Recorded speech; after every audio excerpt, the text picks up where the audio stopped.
On the homepage of YouTube TV, you want to go to your top right of your screen, and then you want to click right here on your profile picture, and then you want to click on settings.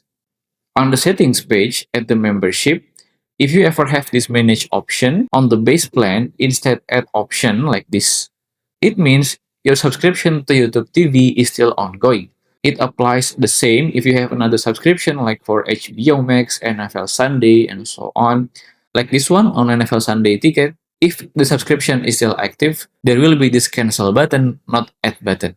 So all of the ongoing or active channel that you currently subscribe and pay will be on top of your list in the membership section, and then it will have this manage option or cancel option. But if you see the add option, like this one, it means that plan for you is currently inactive. If you still have any question, just comment down below and I will try my best to guide and help you guys. And that's how to check what YouTube TV subscription is still ongoing. If you find this video useful, please consider like and subscribe.